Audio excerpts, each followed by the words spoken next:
Being a professional deep-sea diver, I've seen my fair share of the beauty and terror that hides in the depths of the ocean.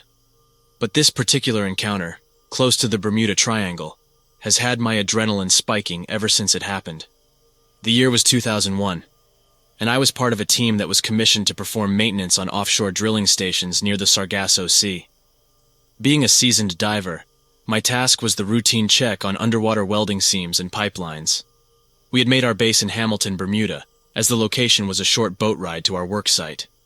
The vast blue sea was my daily office view, and the ever-changing sea life never ceased to astound. One sunny afternoon, the ocean's surface was calm, but there was a sense of dread in my gut as I donned my gear for my final dive that day. Dismissing it as just fatigue, I slipped into the cool Atlantic waters. My dive site was at a depth of around 60 feet, not excessively deep for an experienced diver like me. My underwater torch cut through the murkiness and cast dancing shadows on the surrounding seabed. All seemed well for the first hour until I felt a rumble beneath me, faint but undeniably present. The ocean can often remind you of its raw power in peculiar ways, and I dismissed those tremors as part of its grander scheme. But within seconds, the tremors grew stronger, enough to kick up a minor dust storm on the ocean floor. Anxiety wound its tendrils around me as I alerted my team on the boat above.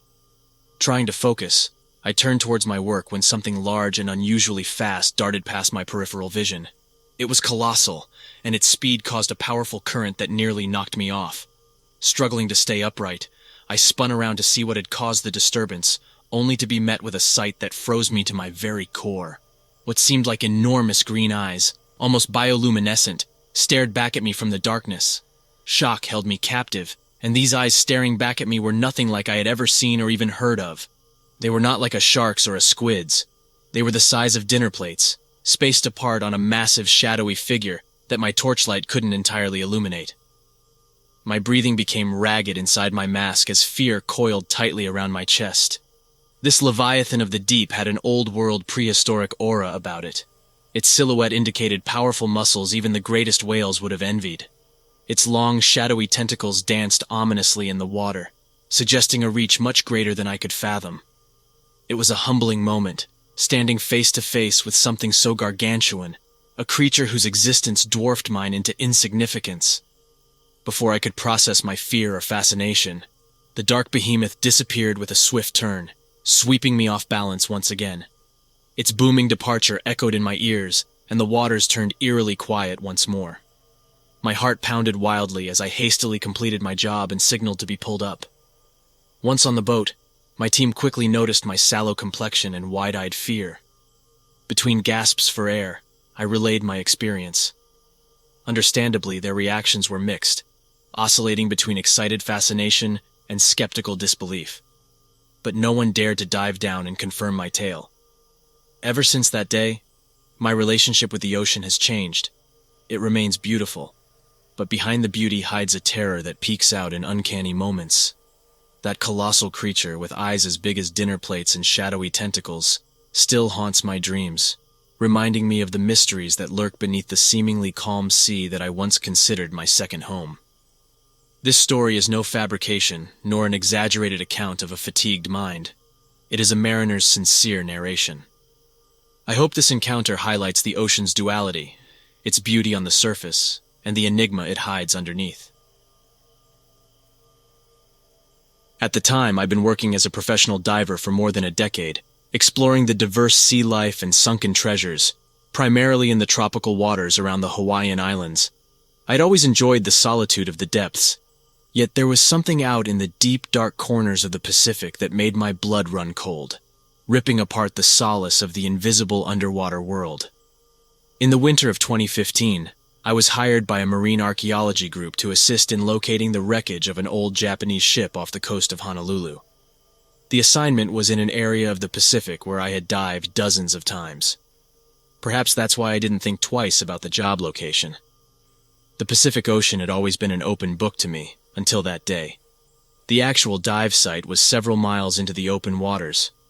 It was a calm day, and the water was exceptionally clear. It was like diving in a glass of water. That day, I was the first to dive while the rest of the group did last-minute equipment checks. As I descended deeper into the abyss, a sense of foreboding gripped me. The silence of the depths was continually disturbed by an odd humming sound that echoed in my ears. I tried to dismiss it as just my mind playing tricks.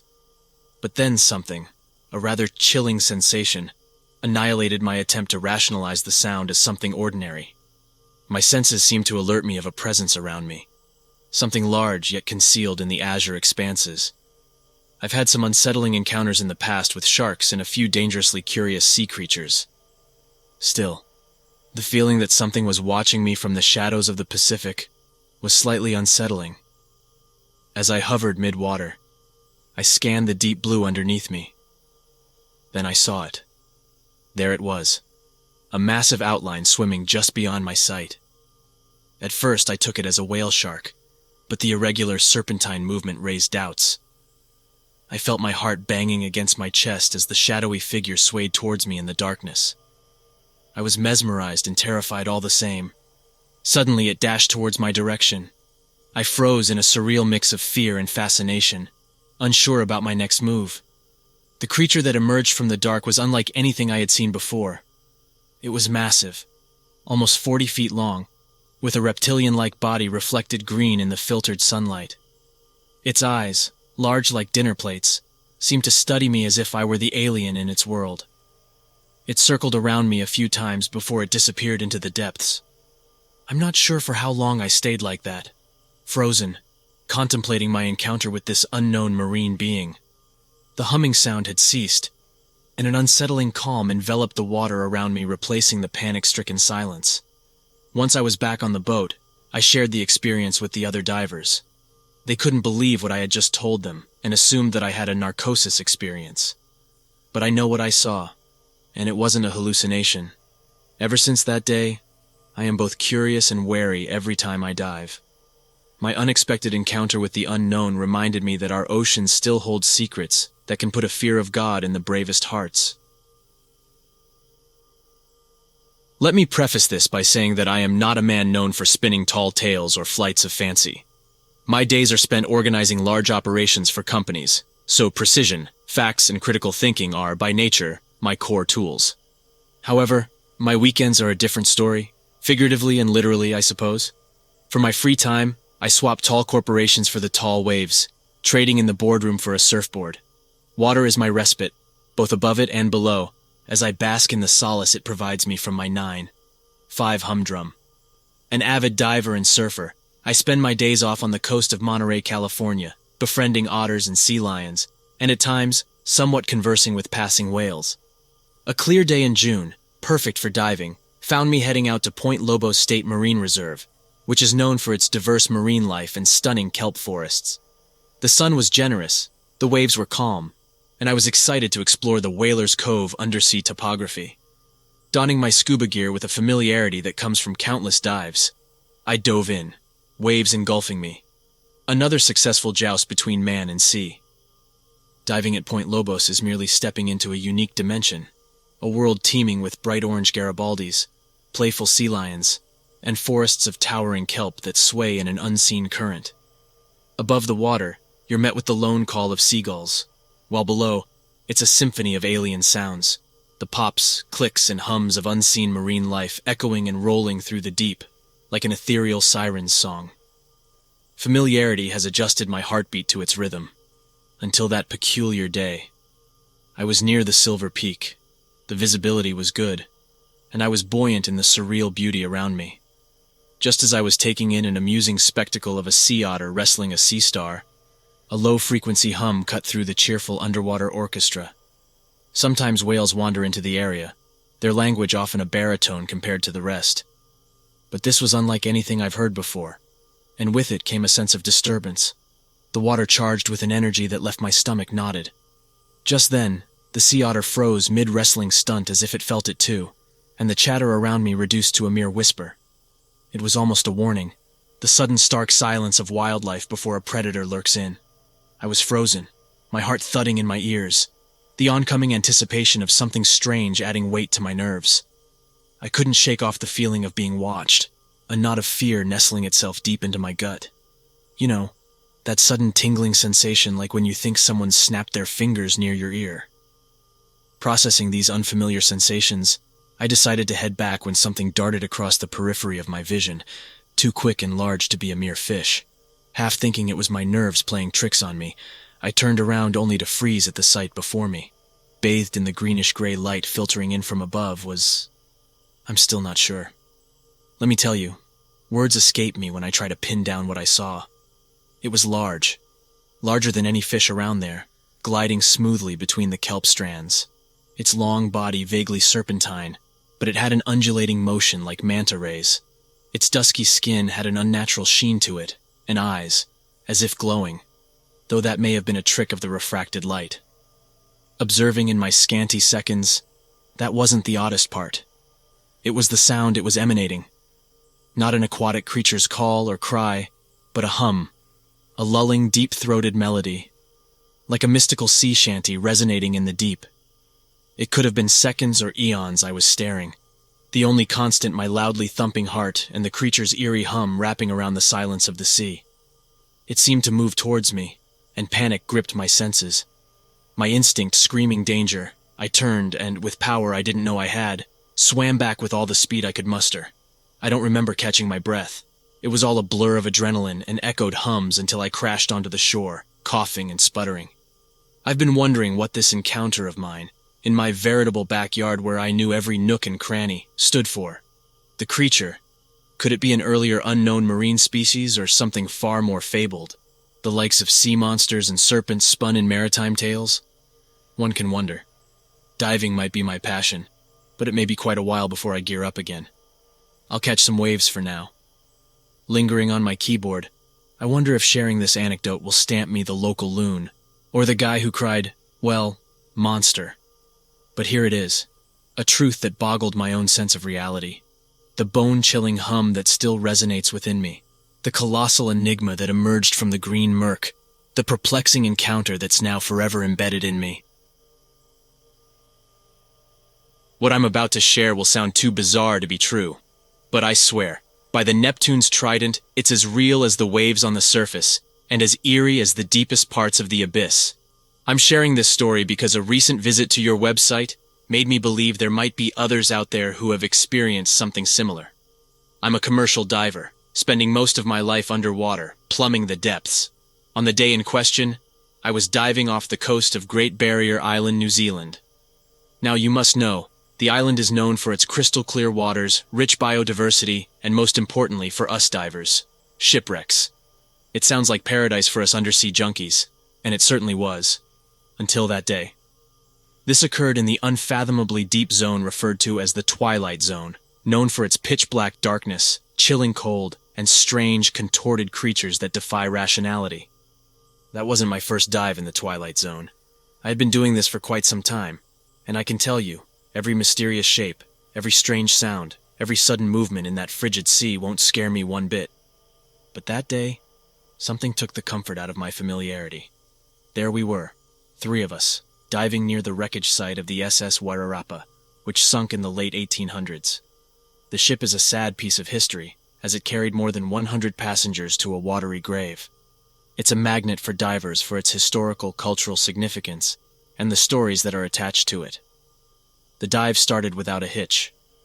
We navigated the undercurrents and were descending gradually to the ship's site, taking in the ethereal beauty of the coral-studded seafloor, capturing elusive, glimmering shoals of fish with our torchlights. But as we descended deeper, something odd happened. Our dive lead, a gruff Kiwi man named Ned, one of the most experienced divers I know, signaled us to stop. The color drained from his visage. Now, mind you, this was a man who'd spent practically half his life underwater. Swimming with sharks and wrestling with aggressive squids was a walk in the park for him. Which is to say, encountering him in a state of apparent dread was akin to seeing a wall of ice in the middle of the desert. He pointed his flashlight towards something in the distance.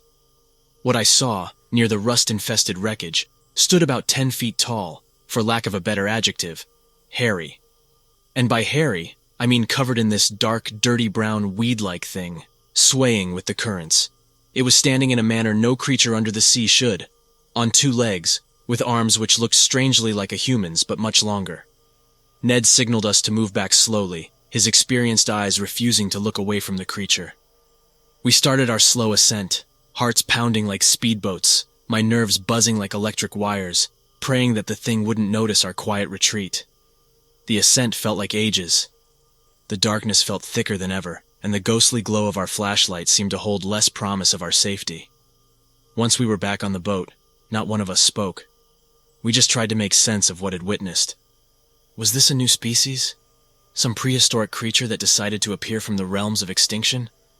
Or something more unnatural? Days turned to weeks, and we never spoke of it to others for fear of ridicule or disbelief. Yet we knew what we saw. The memory of that creature, standing erect in the murky deep, continues to haunt me and fill my dreams with a dread I can't fully express.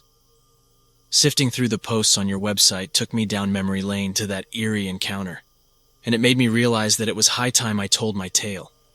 I'd be keen to know if anyone else has had a similar experience, hoping my story strikes a chord and brings out other untold tales from the deep.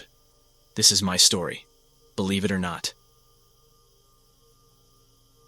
I wanted to share what has to be the most insane experience of my life.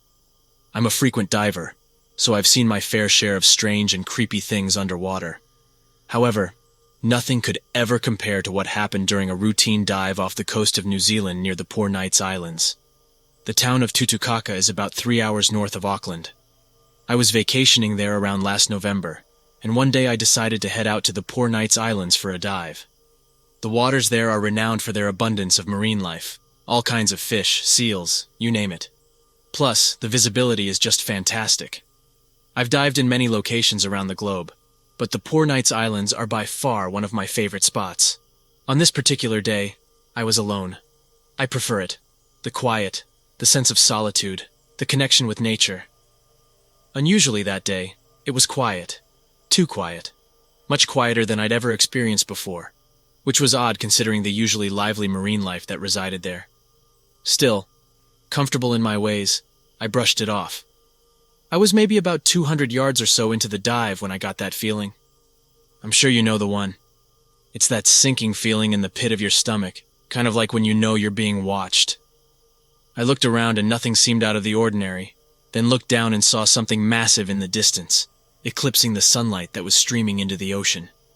Something so large it blocked out the rays, and all around it turned oddly dark. God, I remember thinking, isn't it too big to be one of the fishes? My heart was pounding like a drum. I kid you not when I say that in that moment my blood ran cold.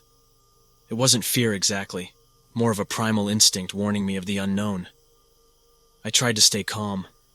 I've dealt with my fair share of situations underwater. Having trained to come across sharks and even the odd aquatic predator, I was more puzzled than afraid. My gears were all good, oxygen levels fine, so taking a deep breath, I sank slowly towards the huge shadow, curiosity reigning over my anxious heart. For what seemed like an eternity, I saw nothing but blue all around. No fishes, no corals, even the undulating motion of seaweeds had ceased. Then all at once, it came into view. I can only describe it as a colossus, a hulking form against the ocean blue, a creature unlike any I had ever seen. Easily about 30, maybe 40 feet long, the hangover of a recent fright still in my veins, I felt my skin prickle. This behemoth was covered in dark fur and vaguely resembled the shape of a man on steroids. Its arms, if you could call them that, were long, almost dragging across the ocean floor as it moved slowly.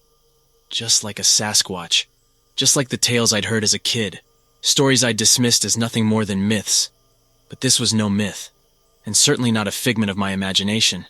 It turned its massive head towards me, revealing 2 large, deep-set eyes just on top of a bulbous snout. For a moment, time froze.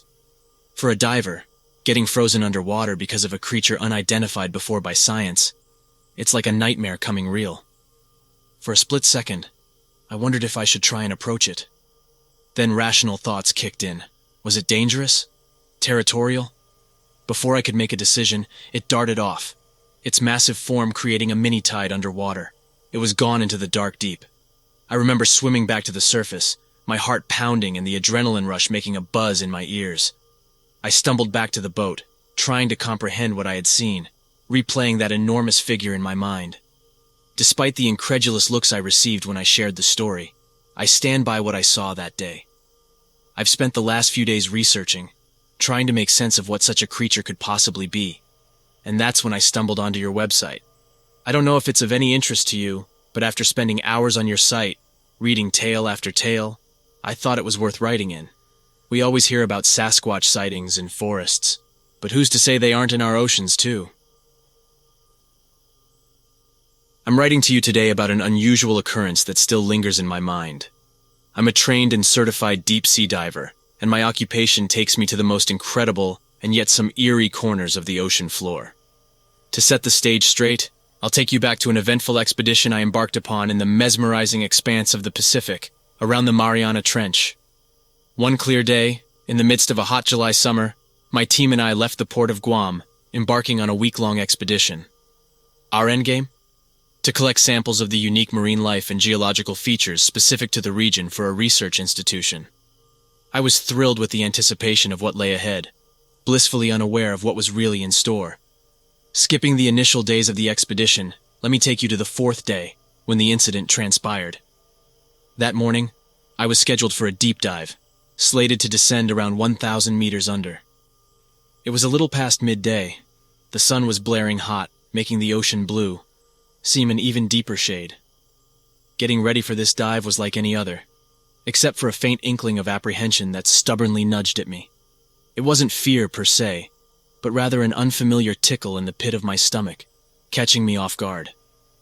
Descending into the ocean's blue abyss, I was surrounded by a symphony of soft noises, the steady cadence of my own breath, the low hum of the underwater scooter. The farther I went, the smaller I felt in the grand scheme of this watery world. However, it wasn't long before a sense of dread began to creep over me, as if I was being watched.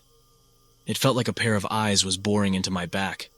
The hairs on the back of my neck bristled as I felt an alarming presence of someone, or rather something, observing my every movement.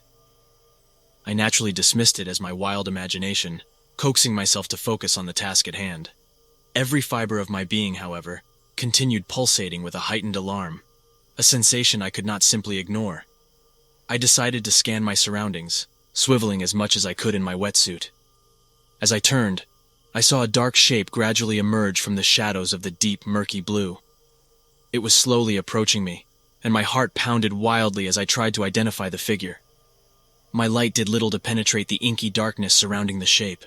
The figure kept approaching, steadily, relentlessly, materializing into a gigantic form with strikingly long appendages and a body covered with scales that glinted in the feeble intensity of the underwater light. It bore an unblinking, iridescent eye that locked onto me, its almost human-like gaze expressing some deep-seated curiosity.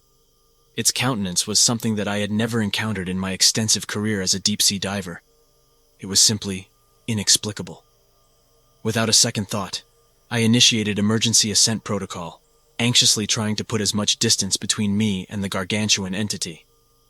As I finally broke the surface, gasping for air, I was greeted with a sense of relief, leaving behind the eerie and the bizarre deep down under. I know it has been almost 15 years since that strange encounter, but the vividness of the episode hasn't faded even the slightest. I revisit that day reluctantly, as I pour these words onto this letter.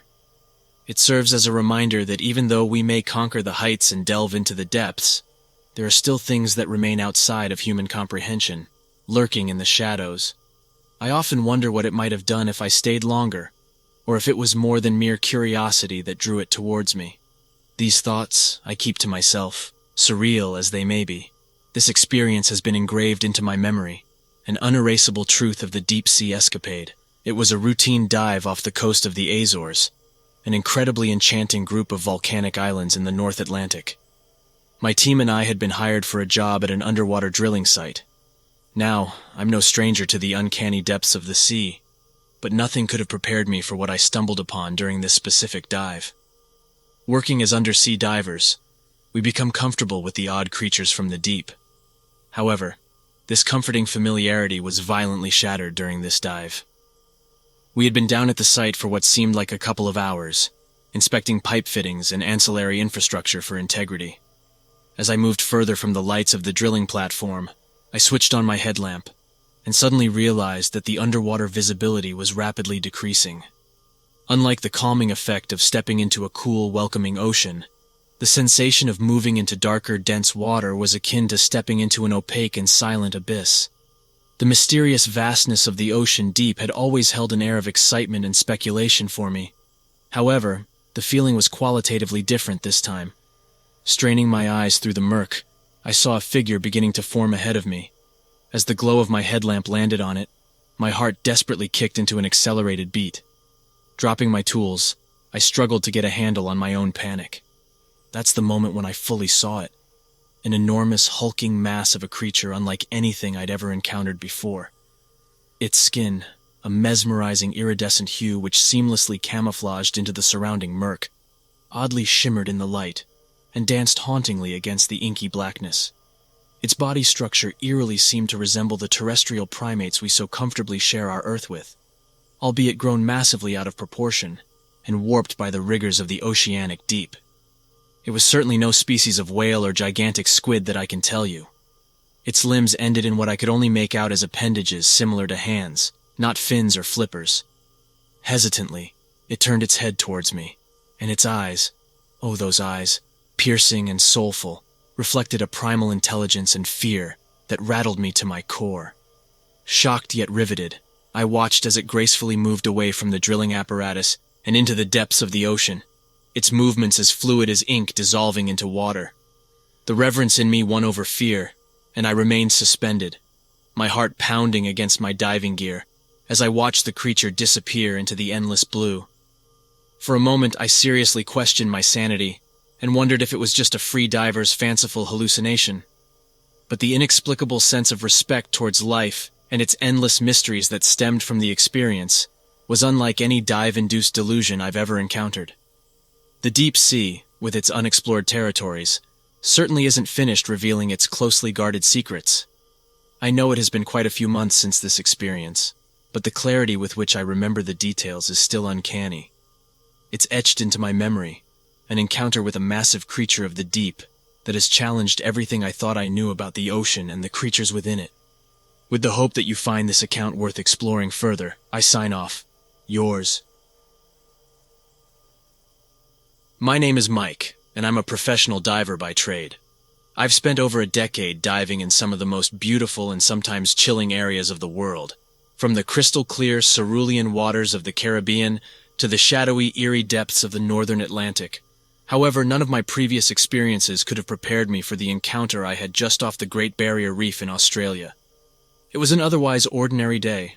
The sun was high in the sky, painting the majestic blues and greens of the ocean surface with its brilliant rays of golden sunlight. I was temporarily in Cairns on a contract, hired by local scientists to document some of the reef's less explored underwater caves. I had become familiar with the local marine life and felt comfortable in those waters. The feeling of the warm tropical currents coursing by me was like home. That particular day I had planned to explore a relatively untouched section of the expansive reef, an area known as Ribbon Reef No. 10. The boat ride was calm and serene. The waters in these parts are an enchanting palette of azure, turquoise, and royal blue. I anchored my modest vessel, donned my gear, took a deep breath, and dove towards the alluring depths of the reef. As a diver, you develop this sort of sixth sense. You can feel the electricity in the water, sense when something is near or when something is off. Only about 15 minutes into this dive, the ambience started to feel different. The usual symphony of underwater sounds, the chirping of fish, the gentle lapping of currents against the coral, seemed to dim, almost as if the whole ocean was holding its breath. Suddenly, the water ahead of me became murky, like a cloud of dust had been stirred. I directed the beam of my flashlight into the mysterious cloud, my heart pounding to a rhythm I had not experienced before. I was pretty sure no large marine animals frequented these parts. I was in for a shock. Emerging from the murk was a figure unlike anything I'd ever seen. Not your typical shark or school of fish, but something far more terrifying. It was colossal, its body covered in what appeared to be a thick, glistening layer of dark green scales. Hook-shaped protrusions extruded from both sides of its body, gliding with a fluidity that I would ordinarily find graceful if it weren't for my rapidly intensifying fear. Its head was slightly domed, with two penetrating luminous eyes that gave off an almost intelligent glint. Its mouth was hidden, but a protrusion that looked suspiciously like a snout was visible. Just the upper part of the creature was visible to me, the rest hidden in the muddy cloud below. But even that was enough to turn my blood to ice. One might think me mad, comparing the size to a small bus from just what I could see above its colossal torso. It seemed almost prehistoric. My mind raced to marine dinosaurs, cryptids thought to be long extinct. I was frozen in place, a statue anchored by the weight of fear. A shiver rushed up my spine, intense enough to sober me from the trance. That did it. I decided to abandon the mission. Slowly and carefully, I started swimming backwards, maintaining eye contact with the gigantic being in front of me. I saw it sway a little, still apparently not threatened, still observing me with those luminescent eyes. It was bone-shaking. Once my terror-struck self touched the ladder of my boat, I clambered upward faster than I believe I've ever done. Safely inside, I fired up the engine and sped back to the marina. My heart hammering in my chest served as a grim reminder of what I had just encountered. I decided against telling my teammates about my experience, opting for a vague explanation about poor visibility and equipment troubles. Why should they suffer sleepless nights like the ones I've been having? The thought of the creature's colossal size and canny gaze continues to haunt me. And that shiver of fear? It hasn't left me since. I don't know what I saw down there, in the murky depths of the reef.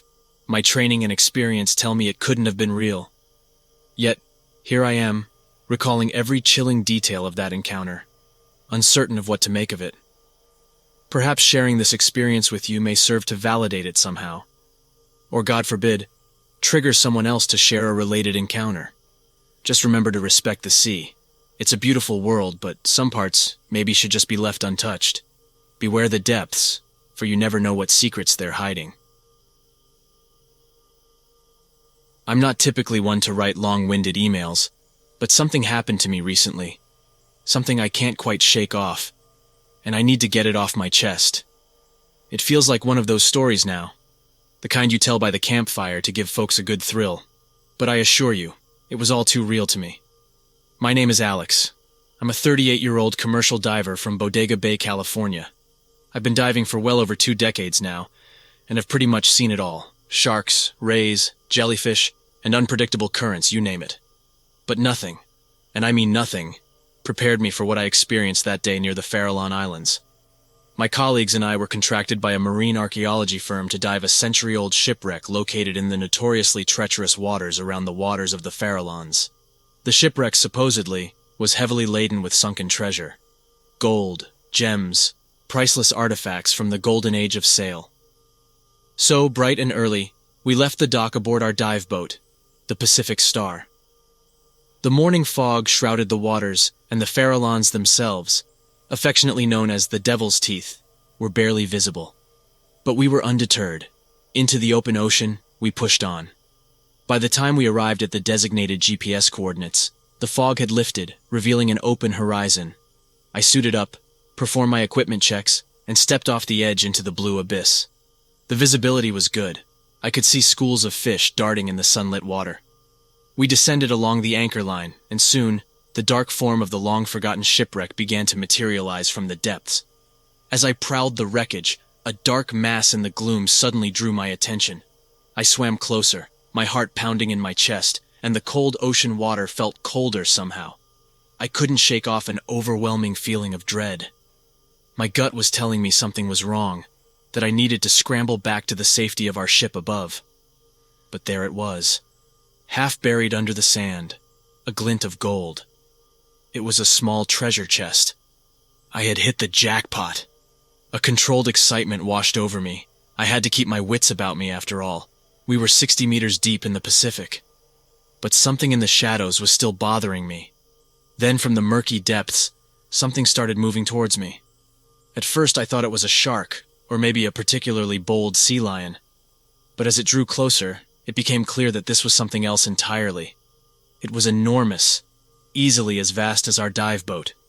It was partially obscured by the darkness, but I saw enough. Eel-like but incredibly huge, with scales that glimmered strangely in the underwater flashlight beams, and eyes that remain etched into my memory, glinting eerily from its serpentine head. As the behemoth drifted closer, I felt a quiver of fear ripple down my gut. I was absolutely petrified. It felt like the moments before a storm breaks, and you know you're about to be in the thick of it, wholly unprepared. Somehow, I managed to release my grip on the chest with an unnaturally loud clunk. That seemed to startle the colossal sea creature. It froze, shifting slightly. Guiltily, I thought of those old mariner tales, of massive sea monsters guarding underwater treasure. Feeling like I had triggered some deep-sea landmine, I slowly began to ascend, not daring to break sight from the Leviathan below. Reaching the surface felt like a gasp of air after being held underwater for just a little too long. Terrifying, disorienting, but incredibly relieving. As our boat roared back to the safety of Bodega Bay, I couldn't help but stare back at the now calm and undisturbed waters surrounding the Farallones, nursing the icy aftershocks of fear that still buzzed within me. Try as I might, replaying it over and over, I can't convince myself it was anything other than something incredibly ancient and huge from the hidden depths of the ocean. It still lingers in my mind, an unwelcome guest, often joining me in my dreams. I guess it's what they say. Once you've seen something like that, you can't unsee it. Well, that's my story. An unbelievable tale for sure, yet as real as the water around me. It was April 26, 2003. We had set out to dive to the bottom of a well-known underwater ridge known as Atlantis Bank. Now, this isn't my first rodeo, but let me tell you, stepping off into the abyss at an 800-meter depth sets your heart hammering like nothing else. There I was, propelled by the steady hum of an ROV's thrusters, the beams of my submersible lights slicing through the inky darkness to reveal a wall of towering coral formations. I was floating in a world untouched by sunlight, engulfed by a pervasive, numbing quiet. Suddenly, out of the corner of my eye, I saw a peculiar movement. Hulking, deliberate. Something massive was pushing through the water nearby. I whipped around, my heart pounding like a jackhammer. It was a creature, unlike anything I'd ever seen. It was colossal, easily over 25 feet in length, with a sinewy, undulating body that gave off an iridescent glow. It had these eerily human-like eyes, intelligent, almost familiar. But this was no whale, or anything else I'd ever come across. Seeing it up close, it had an unearthly grace about it, but also an aura of otherworldliness that froze me with shock, and a sort of dread I'd never experienced before. Probably the strangest part was its sudden disappearance. It was as though it just faded into the murk and was gone, leaving me alone in the black silence once again. Call it a hallucination, an underwater mirage if you will, but even the sting of this chilly Atlantic water seeping through my wetsuit wasn't able to snap me out of my sense of awe and terror. Shaken, I quickly ended the dive and resurfaced. The skipper looked at me and asked why I was hauling up so soon. With a dry mouth, I muttered, I think I saw something. Creature. He looked at me, a smirk plastered across his weather-worn face. He had the audacity to chuckle, surely thinking I'd taken leave of my senses. If only he had seen what I had. But for me, recounting the tale, the memory of the creature's penetrating gaze seemed to hang heavy on my soul, like a ghost lurking just beneath the surface of my consciousness. It's been years since that spine-chilling encounter, but it never leaves me completely. Other divers occasionally ask me what I saw down there, in the uncharted depths. More often than not, I shrug it off and divert the conversation. But on a cold, quiet night, when I'm alone with my thoughts, and the clock ticks past midnight, the memory reemerges. My heart clenches as though submerged in ice-cold water, and I'm back in the black abyss of the Atlantic, staring into the luminous eyes of the unknown. Well, that's about all I have to share. For the most part, life marched on. I've been on dozens more dives since, with most of them unsurprisingly uneventful. But there's no erasing that memory. Just remember, what we understand about the deep sea is a drop in the ocean of what's yet to be discovered. The experience I'm about to share is one that I have kept quiet about for years. I am a seasoned diver with over 20 years of experience in the open waters. I have seen all kinds of marine life, encountered friendly dolphins, played it cool during an encounter with a great white shark, and yet nothing has perturbed me more than this particular incident. On the 15th of July, 2010, I was off the coast of Catalina Island, California, exploring a sunken ship from the early 1900s. It was a partially cloudy day, but visibility in the water was pretty adequate. Having conducted my pre-dive preparations and double-checked my equipment, I decided to start my descent into the murky depths. As soon as I reached the wreck, my attention was captured by the majestic sight of this long-lost sea vessel.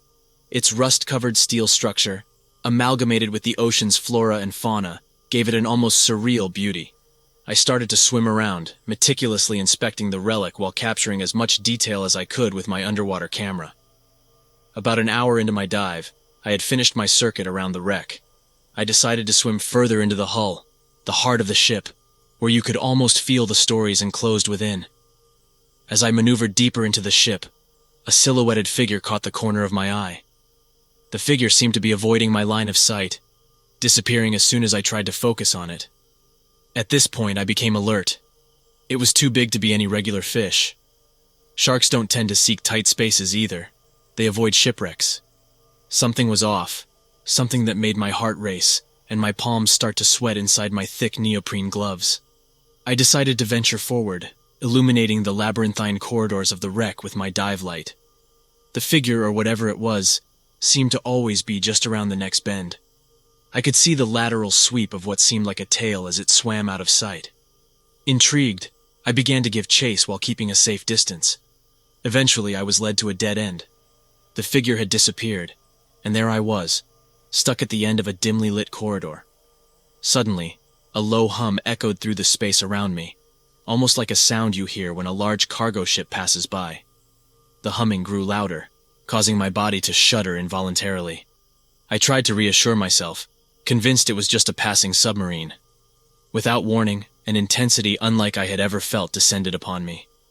It wasn't the ocean pressure, nor the atmosphere, but a sense of impending doom. I went numb, paralyzed with fear. Without further ado, I decided it was time to ascend. As I was about to start my ascent, I looked back one last time. In the dim light of my torch, at the far end of the water tunnel, my eyes met an eye. It wasn't an eye of any creature I had ever seen before. It was nearly twice the size of a human eye, black, soulless, seemingly staring into my very being. My blood went cold. My mind screamed at me to swim away, to ascend to safety, but I couldn't look away. It was like I was transfixed. The encounter maybe lasted just a few seconds, but it felt like eternity. That one, it wasn't a normal creature, none that I'd ever encountered in my years of diving. Eventually, I broke away from the gaze. My body went into survival mode and I started to ascend rapidly. Getting back on the boat, I was shaking uncontrollably. It wasn't the cold the ocean brings, but something far sinister. Nobody believed my story. It was translated as being a case of nitrogen narcosis. I know what I saw. I haven't dove near that wreck since. It was too close. Whatever it was, I believe it didn't want to be found. All it wanted was its tranquility underneath the waves of Catalina. Or at least that's what I tell myself to reduce the shudder that still jars me when I recall that day.